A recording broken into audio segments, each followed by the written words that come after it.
मित्रांनो नमस्कार. आज मी आलो माझ्या गोठ्यावर. तुम्हाला दाखवतो आजचा माझा ब्लॉग असणार आहे माझ्या गोठ्यावर. तर आता दाखवतो तुम्हाला. आपला गोठा या 2 गायी आहेत आमच्या आणि ह्या 3 म्हशी. आपलं सध्याला तर एवढंच आहे. या 2 गायींचं डिलिव्हरी झाली आत्ता.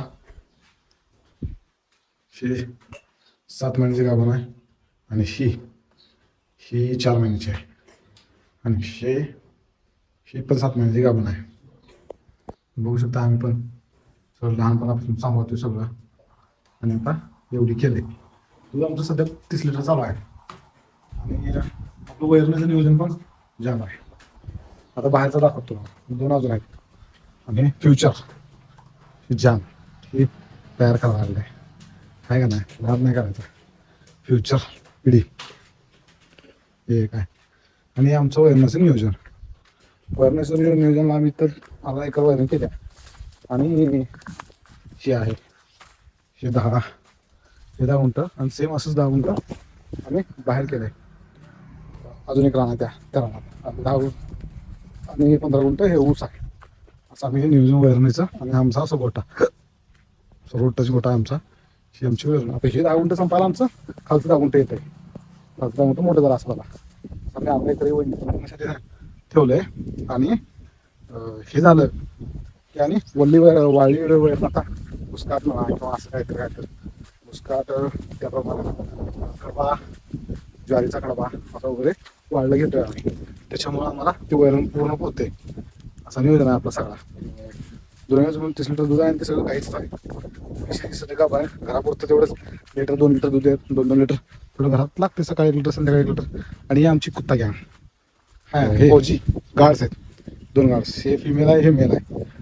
ह्याच्याबरोबर हे फ्री आले कडू कुठलं आले का माहिती. ह्याचं दूध दिवशी खराब दूध आणून घातलेलं ह्याला बास झालेलं दूध हे पिलं आणि तेव्हापासून आमच्या दूध राहिले. एकाला एक फ्री आमच्याकडे. गॅंग आमची लय मोठी आहे. थोडे यातले आम्ही 2 विकली. आता नाही 1 वर्षभर सारा एक आम्ही देतोय. का तर एवढं आम्ही अजून मोठा नाही ना थोडं जागा. आता ही जो आहे हा एरिया जो आहे हा असा ह्यो जो एवढा एरिया आहे तिथपर्यंत इथनं असा हे जो एरिया आहे हे आता आम्ही ओपन गोठा करणार आहे. एवढं ओपन गोठा करायचा आणि मस्त ओपन गोठा ह्या बाजूला ओपन गोठा करणार आहे असा. हां ह्या बाजूला इथनं एवढं असं निम्यापर्यंत असं थोडं बांधून घ्यायचं आणि इथनं इकडं असं एवढा ओपन गोठा करायचा. मग अजून एवढा जागा आपण घेणार आहे यामध्ये कर्यामध्ये आणि गाईंना पाडींना वगैरे सोडून टाकायला. म्हशी हळूहळू थोडं कमी करायच्या आणि गाईंवर फोकस करायचा. त्या गाईचं दर आम्हाला लई कमी तुमच्या भागात मिळते एवढं पण मिळतं. फक्त 35 रुपये चालू आहे आम्हाला गाईचं. तुम्हाला खालचं वैरण दाखवतो मी. खालच्या वैरणाचं नियोजन पण लई मस्त आहे आणि हे काय तुम्ही बघितलाच सगळं आपला आहे गोठा सगळं आपला आहे. आमचं नियोजन मित्रांनो लहानपणापासून आम्ही वैरण पाणी हे ते लहानपणापासून 4-5 जणांवर एका रेडीपासून आम्ही एवढी जनावर बनवले. घ्या 2 म्हशी दाखवल्या त्या म्हशीच्या आम्ही आई विकली. त्याच्यापासून जवळपास 4 आम्ही रेडी तयार केलो. आता ती 2 विकलो. 2 नाही एक काकांना दिले दादांना दिले. ते दादा घेऊन गेलेत परवा घेऊन गेलेत. त्याची आई आम्ही विकली. ते पण एक प्रमाण हेच आहे हे करून ही घरचे आहेत सगळे. फक्त ते मुलांना सांगलेले आहे ना तेवढे फक्त विकत आणलेले आहे. बाकी सगळे जे आहेत ते आमचे घरचे आहेत. त्या गाई पाडी ज्या आहेत गाई ज्या आहेत गाई पण आम्ही 5 दिवसाचा उचलून आणलं. काळा ते 5 दिवसाचा उचलून आणलं मध्ये मार्केट ते आता आम्ही अजून तयार केलं आपण घालून आम्ही तयार केले. ते अजून एक जी आहे ती आहे ना ती आम्ही गाय आणलेली पाहिजे. गाय आणली त्याची पाडी ती राहिली ती ठेवून घेतले आणि गायला आम्ही घालून विकून टाकल्या. आणि ही आमची वैरण आहे बाई. ही अशी इथपर्यंत इथून ते इथपर्यंत त्या टीपर्यंत सगळी आपली वैरण. असा नियोजन आहे आमचा. असंच खाली गेलं तर ऊस आहे. तिथं पण एक सरी आहे आपलं सेम हत्ती असंच आहे. असंच पूर्ण सगळं खालबाबी सरी आहे. तिथं लय नाही केलं आपण. हे जे आहे ना हे मोठं काढून ह्याला पण हत्ती घास लावायचं. थोडं हे मोठं काढून याची बीज आहे ना हे पूर्ण सगळं हे पण 4 साऱ्या हत्ती घास करून टाकायच्या. गोटा करायच्या आधी मेन वैरणीचं नियोजन लागते. गोटा काय तसं करून करतात आपण वैरण मेन महत्वाचं. आता घालायचं काय आता ज्या ठिकाणी काम करतोय सोडा हे माझं बरोबर हे आहे हे माझं गाव आहे. पण मी जिथं वर्क करतोय तिथं वैरण नसल्यामुळे तिथं दुधाचा पूर्ण जे लोक इंटरेस्टच नाही तिथे तर वैरण नसतं तर काय करणार, पाणी नाही वैरण नाही, त्यामुळे त्यांना तेवढं एक पाळायचं होतं, एक माझ्या काढ घालतात, मुंडा घालतात.